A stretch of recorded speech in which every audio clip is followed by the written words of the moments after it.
बादशाह खान ने क्यों कहा था मुझे पाकिस्तान दफन मत करना?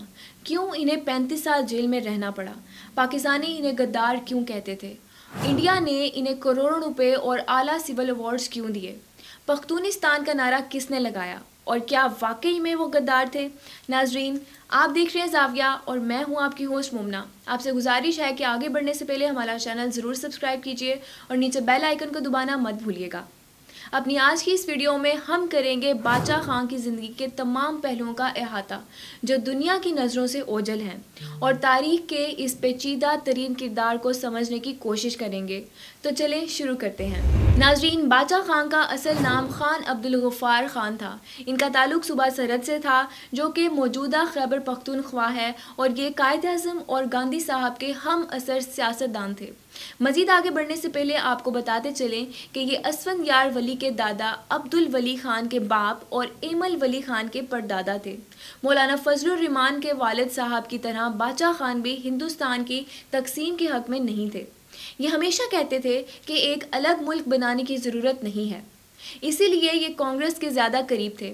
ये ऑल इंडिया मुस्लिम लीग और तहरीक पाकिस्तान चलाने वालों को अपना दुश्मन समझते थे और यही वजह थी कि इनकी और कायद आज़म मोहम्मद अली जिन्ना की आपस में नहीं बनती थी।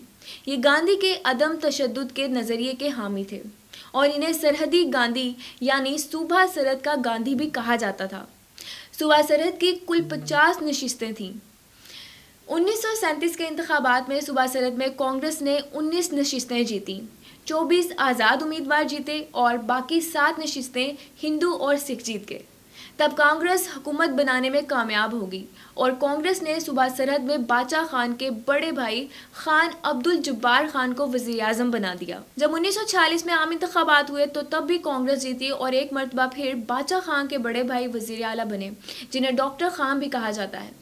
जब तकसीम हिंद हो गई तो बादशाह खान ने कहा कि हम इस तकसीम के हक में नहीं थे, लेकिन अगर अब ये तकसीम हो चुकी है तो हम पाकिस्तान की हिमायत करते हैं। लियाकत अली खान ने कहा कि सूबा सरहद में रेफरेंडम करवा लें ताकि लोगों से पूछ लें कि वो पाकिस्तान का हिस्सा बनना चाहते हैं या नहीं। तो बादशाह खान ने कहा कि इनसे पाकिस्तान का हिस्सा बनने के साथ साथ अलग पख्तूनिस्तान बनाने का भी पूछें, इन्हें ऑप्शन दें, हो सकता है वो अलग मुल्क बनाना चाहते हों। बादशाह खान की इस तजवीज़ से साफ जाहिर होता है वो एक अलग मुल्क बनाम पख्तूनिस्तान बनाने के हक में थे। बादशाह खान के इसरार के बावजूद कायद आज़म और लियाकत अली खान ने रेफरेंडम में पख्तूनिस्तान बनाने का ऑप्शन देने की तजवीज़ मुस्तरद कर दी थी। पाकिस्तान की तश्कील के बाद बादशाह खान ने खुदाई खिदमत गार के नाम से अपनी एक अलग सियासी जमात तश्कील दी थी। ये जमात सूबा सरहद में बहुत मकबूल रही और कई मरतबा बादशाह खान वाज़ेह बरतरी के साथ इलेक्शन जीतते रहे। बादशाह खान बागी तबीयत के शख्स थे। ये खुलकर रियासती पॉलिसियों पर तनकीद किया करते थे, जिस बिना पर इन्हें 1954 में अटक के अंदर हाउस अरेस्ट कर दिया गया था। ये 1964 तक मुसलसल हाउस अरेस्ट रहे, यहाँ तक कि अपने बेटे अब्दुल वली खान की शादी में भी शिरकत ना कर पाए और मजबूरन बेटे को अपनी बारात अटक लानी पड़ी ताकि बाप को भी खुशी में शरीक किया जा सके। बादशाह खान सदर अयूब के दौर में फातिमा जिन्ना और शेख मुजीबुर रहमान की खुलकर हिमायत करते रहे और अयूब खान के खिलाफ जमहूरियत बहाली तहरीक में बढ़ चढ़कर हिस्सा भी लेते रहे।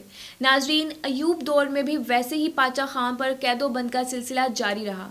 फिर इनकी सेहत बहुत बिगड़ गई तो इन्हें लंदन इलाज के लिए जाना पड़ा। इसके बाद खुद ही अफ़गानिस्तान चले गए।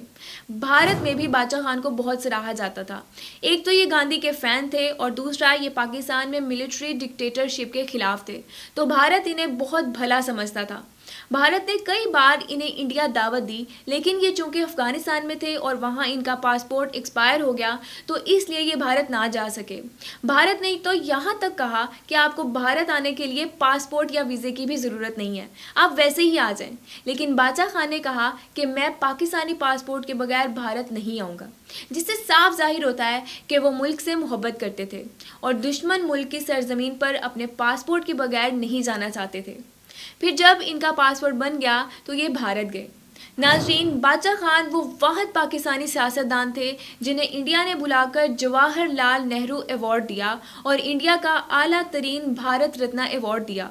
इसके साथ ही इन्हें 80 लाख रुपए बतौर इनाम दिए गए। तब डॉलर 13 रुपए का था, जबकि आज के हिसाब से ये रकम तकरीबन 18 करोड़ बनती है। नाज़रीन, बादशाह खान कुल तकरीबन 35 साल तक पाकिस्तान में नज़र बंद रहे और कई मरतबा जेल काटी। ये पाकिस्तानी हुक्मरानों से बहुत नालां थे। आखिरकार दिल बर्दाश्त होकर उन्होंने कहा कि जब मैं मर जाऊं तो मुझे अफ़गानिस्तान के शहर जलालाबाद में दफन किया जाए। नाज़रीन, 20 जनवरी 1988 को 57 साल की उम्र में बादशाह खान इस दुनिया से चल बसे और इनकी वसीयत के मुताबिक इन्हें अफ़गानिस्तान के शहर जलालाबाद में ही दफनाया गया। इनके 3 बेटे और 2 बेटियां थीं। एक बेटा खान अब्दुल गनी खान था, जो कि एक शायर, अदीब, लखारी और सियासतदान थे।